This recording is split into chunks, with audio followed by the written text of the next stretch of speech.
আমাদের বাংলাদেশ কলেজ শিক্ষক সমিতির প্রেসিডিয়াম সদস্য ডক্টর মাহবুবুর রহমান মোল্লা।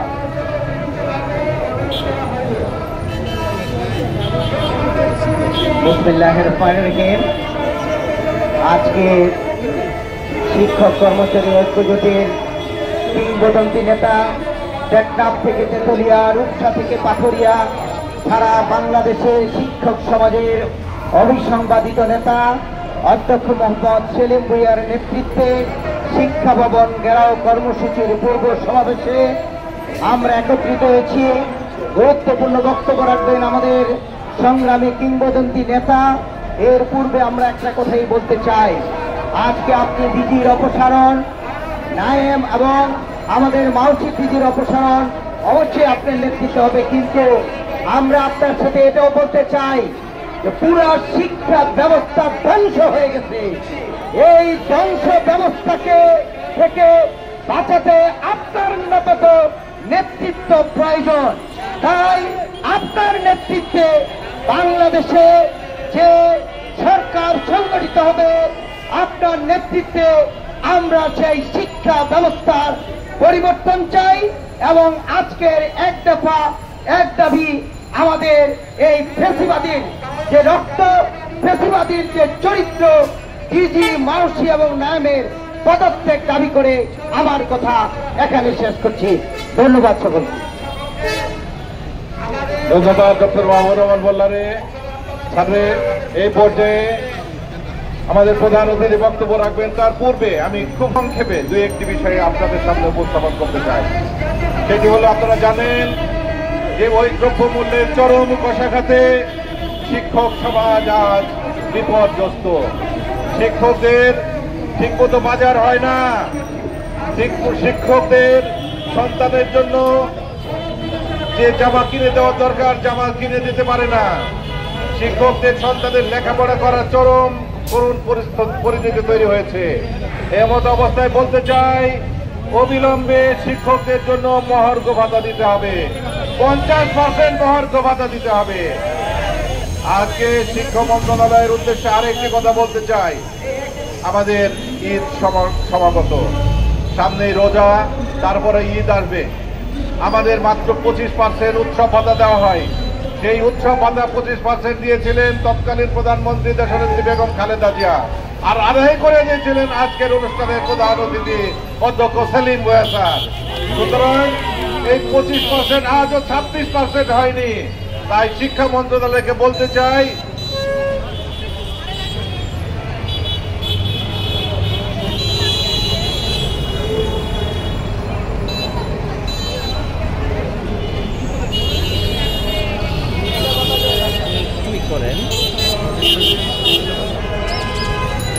এই শিক্ষক সমাজের জন্য ব্যবস্থা করে দিয়েছিলেন আজকের অনুষ্ঠানে যিনি নেতৃত্ব দিবেন একটু পরে মিছিলের প্রধান অতিথি অধ্যক্ষ সেলিম ভূঁইয়া স্যার। আমরা বলতে চাই, এই আসন্ন ঈদের পূর্বেই শিক্ষকদের জন্য পূর্ণাঙ্গ উৎসব ভাতা দিতে হবে। যদি পূর্ণাঙ্গ উৎসব ভাতা না পাই, তাহলে আমরা সমস্ত শিক্ষক মিলে, বাংলাদেশের সমস্ত শিক্ষক মিলে এই শিক্ষা ভবনকে আমরা গুড়িয়ে দেব ইনশাল্লাহ। বলতে চাই, ওই শিক্ষা মন্ত্রণালয়ে বসে আবারও আমি পুনর্বাসন কেন্দ্র আপনারা পরিণত করেছেন, এইটি চলবে না। অবিলম্বে শিক্ষকদের সাথে আসুন, শিক্ষকদের নেতা অধ্যক্ষ সেলিম ভূঁইয়া স্যারের সাথে বসে তার দাবিগুলি আপনারা মেনে নিন, তা না হলে আমরা আপনাদেরকে কাউকে ছাড় দেব না। পরিশেষে এই কথা আবারও বলতে চাই, ওই ডিজি নায়েম আমাদের ইউসুফ সাহেব, জুলফিকার ইউসুফ, তাকে অবিলম্বে অপসারণ করতে হবে। তিনি হলেন এই আমাদের এনসিটিভির তিনি ডাইরেক্টর ছিলেন।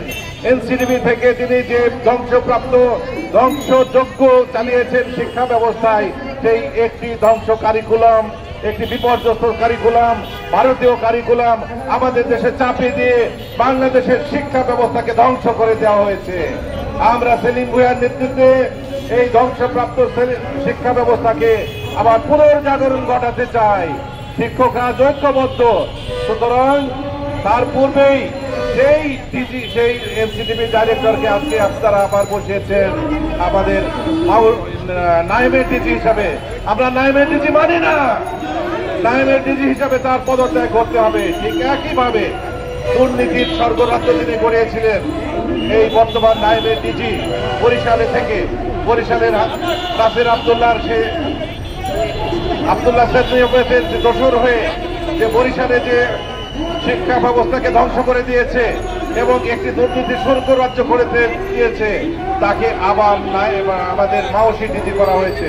অবিলম্বে মাওসি ডিজি হিসাবে তার পদত্যাগ ঘটাতে হবে। তা না হলে আজকে আমাদের নেতা যে কর্মসূচি দেবে সেই কর্মসূচি পালন করার জন্য সারা দেশের শিক্ষকরা আবার ঢাকার রাজপথে এসে প্রকম্পিত করবে, মিছিল করবে, স্লোগান দিবে এবং আপনাদের পদত্যাগ না হওয়া পর্যন্ত আর ঢাকা ছাড়বে না।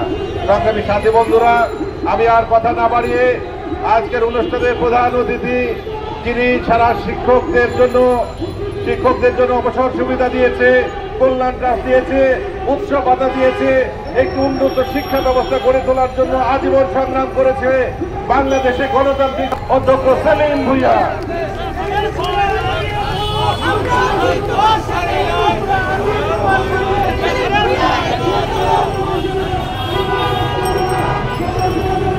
বিসমিল্লাহির রহমানির রহিম। মাওসি ডিজির নিয়োগ বাতিল, নাইমের ডিজির নিয়োগ বাতিল, শিক্ষা সচিবের পদত্যাগ, শিক্ষা মন্ত্রণালয়ের জয়েন্ট সেক্রেটারি বদলির দায়িত্ব থেকে নুরুজ্জামানের পদত্যাগ, শিক্ষকদের উৎসব ভাতা প্রদান, অবসর সুবিধা কল্যাণ ট্রাস্টের কার্যক্রম চালু করা, কমিটি গঠন এবং চাকরি জাতীয়করণের দাবিতে আজকের এই শিক্ষক সমাবেশের ছাত্র সভাপতি, উপস্থিত শিক্ষক নেতৃবৃন্দ, বিভিন্ন প্রতিষ্ঠান থেকে আসা শিক্ষক কর্মচারী ভাই বোনেরা, উপস্থিত সাংবাদিক ভাই বোনেরা, আসসালামু আলাইকুম। আমি কাউকে অ্যাড্রেস করলাম না, কারণ অনেক নেতৃবৃন্দ এখানে আছে। আমরা মর্মাহত, আমরা ব্যথিত। জুলাই আগস্টে ছাত্র জনতার যে বিপ্লব, ফ্যাসিস্ট হাসিনাকে যারা দেশ থেকে বিতাড়িত করেছে, জনগণের মুখে হাসি ফুটিয়েছে যারা, সেই ছাত্র জনতার বিপ্লবের সাথে প্রহসন করা হচ্ছে। তারা কারা? তারা ফ্যাসিস্টদের দোষর, তারা আওয়ামী লীগের প্রেতাত্মা। এই আওয়ামী লীগের দোষরদের অবিলম্বে শিক্ষা অধিদপ্তর এবং শিক্ষা মন্ত্রণালয় থেকে প্রত্যাহার করতে হবে। আপনারা শুনেছেন, পত্র পত্রিকায় এসেছে, সামাজিক যোগাযোগ মাধ্যমে এসেছে, যাকে ডিজি করা হয়েছে এই লোকটি ছিল আওয়ামী লীগের দোষর। ছাত্র জনতার আন্দোলনে তারা অর্থ যোগান দিয়েছে এবং ছাত্র জনতাকে প্রতিহত করার জন্য তারা রাজপথে আন্দোলনে আওয়ামী লীগকে সহযোগিতা করেছে। বরিশালের কি শ্রেণীবাদ, সেই শ্রেণীবাদের দোষর। ছাত্ররা তাকে বরিশাল কলেজ থেকে, বিএল কলেজ থেকে বাধ্য করেছে চলে যাওয়ার জন্য। পরবর্তীতে সে পটুয়াখালী সরকারি কলেজে গিয়েছে, সেখানেও ছাত্ররা তাকে ঠিকমতো কাজ করতে দেয়নি। তারাই হাসিনার প্রেতাত্মা, তাদেরকে ছাড় দেওয়া হবে না। তারা গোপনে আওয়ামী লীগকে এখানে পুনর্বাসন করার ষড়যন্ত্রে লিপ্ত এবং এই সচিব এই জন্য দায়ী। সেই আওয়ামী লীগকে মদত দিচ্ছে, আওয়ামী লীগকে এখানকে সে পুনর্বাসন করতে যাচ্ছে। এই শিক্ষা সচিব, তার চাকরি হল চুক্তিভিত্তিক। এই চুক্তিভিত্তিক শিক্ষা সচিবকে এই মন্ত্রণালয় থেকে এখনই প্রত্যাহার করতে হবে। শুধু এই মন্ত্রণালয় না, তাকে পুরো মন্ত্রণালয়ে রাখা যাবে না। সচিবের পদত্যাগ, সচিবের পদত্যাগ, শিক্ষা সচিবের পদত্যাগ। এখানে যুগ্ম সচিব আছে একটা, এই যুগ্ম সচিব একটা ছাত্র সংগঠনের ময়মনসিংহ কৃষি বিশ্ববিদ্যালয়ের সভাপতি। এখানে যদি কোনো নিরপেক্ষ লোক থাকে, ছাত্র দল করা কোনো লোক থাকে, তাদের কাগজে ফেলে দেয়। সে যে রাজনৈতিক দলের এখানে সে ছাত্র সংগঠনের সভাপতি ছিল, সে ওই রাজনৈতিক দলের ছাত্র সংগঠনকে বিভিন্ন জায়গায় পুনর্বাসন করছেন, তাদেরকে দায়িত্ব দিচ্ছেন। ফাঁকে ফাঁকে সে আওয়ামী লীগকে আপনার সেই ফাইলগুলি সে এই সচিবকে কনভিন্স করে এগুলি করার জন্য। একদিকে তার দল, আরেকদিকে আওয়ামী লীগ মিলে এখন এই শিক্ষা মন্ত্রণালয় চালাচ্ছে, দেশের শিক্ষা ব্যবস্থাকে ধ্বংস করে দিচ্ছে। এই যুগ্ম সচিবের নাম হলো নুরুজ্জামান। সে হলো আপনার সেখানে দুর্নীতি বাণিজ্যের সিন্ডিকেটের প্রধান হলো নুরুজ্জামান।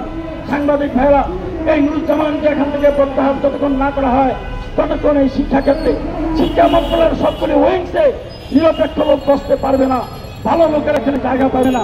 তারা ব্রিফকেস নিয়ে সেখানে বিভিন্ন জায়গায় তারা বোর্ডের চেয়ারম্যান, শিক্ষা অধিদপ্তরের বিভিন্ন গুরুত্বপূর্ণ জায়গায় তারা বদলি করে। সুতরাং আমাদের আজকে স্পষ্ট ভাষায় বলতে চাই, এই শিক্ষা সচিব এবং এই নুরুজ্জামান যুগ্ম সচিব তাকে বদলি, শিক্ষক সমাজ তাদের বিচার নিজেদের হাতে তুলে নিতে হবে। সেই দিকে আমরা যেতে চাই না, কিন্তু যদি আমাদেরকে সেই দিকে নিয়ে যাওয়া হয় সেটার পরিণতি কিন্তু খুব ভয়াবহ হবে, খুবই খারাপ হবে। সুতরাং আজকে ছাত্র জনতার এই বিজয়ের সাথে প্রহসন করা চলবে না। এখানে আমাদের শিক্ষকদেরকে আপনার যে অবসর সুবিধা বোর্ড কল্যাণ ট্রাস্ট, অনেক শিক্ষক আবেদন করেছে, 5 থেকে 6 বছর হয়েছে, 10 বছর আছে, তাদের টাকা দেওয়া হচ্ছে না, টাকা দিতে পারে নাই। আমরা যোগাযোগ মাধ্যমে, সামাজিক যোগাযোগ মাধ্যমে পত্রিকায় জানতে পেরেছি এখানে নাকি টাকা নাই। টাকা গেল কোথায়? টাকা লুটপাট করেছে আওয়ামী লীগাররা, এবং সেখানে কিন্তু আমরাও সমানভাবে দায়ী থাকবে। সেই জন্যই তারা এই বোর্ডে এখন পর্যন্ত কর্মকর্তা নিয়োগ দিচ্ছে না, বোর্ড কমিটি গঠন করছে না, কারণ তারা জানে নিরপেক্ষ কমিটি হলে তারা ধরা পড়ে যাবে। সেই জন্যই তারা কমিটি দিচ্ছে না। অনেক শিক্ষক আপনার অসুস্থ অবস্থায় চিকিৎসার অভাবে ঘুটে মরছেন, তারা তাদের চিকিৎসার ব্যবস্থা করতে পারছেন না, তারা অর্থের অভাবে। অথচ তারা অর্থ সুবিধা বোর্ড থেকে টাকা পাবে, লক্ষ লক্ষ টাকা, কল্যাণ কাছ থেকে তারা লক্ষ লক্ষ টাকা পাবে, সেই টাকাগুলি দেওয়া হচ্ছে না। কতদিন লাগে? বিচারপতি শাহাবুদ্দিন সাহেব 90 দিনের ভিতরে নির্বাচন করেছিলেন, আর আপনারা 6 মাস হলো একটা কমিটি করতে পারেন না। অর্থ সুবিধা বোর্ডের যেটুকু আছে আপনারা যোগ্য সরকারের প্রধান উপদেষ্টা এখনো করি, কিন্তু আমি অনতিবিলম্বে এই ধরনের উপদেষ্টা যারা মন্ত্রণালয় চালাতে পারে না এবং আওয়ামী লীগের দোষর যে সমস্ত উপদেষ্টা, তাদেরকে উপদেষ্টা নিয়োগ করেন। যারা কর্মদক্ষ, যারা কাজ করতে পারবে তাদেরকে উপদেষ্টা হিসাবে এখানে নিয়োগ দেওয়া হয়। যারা কাজ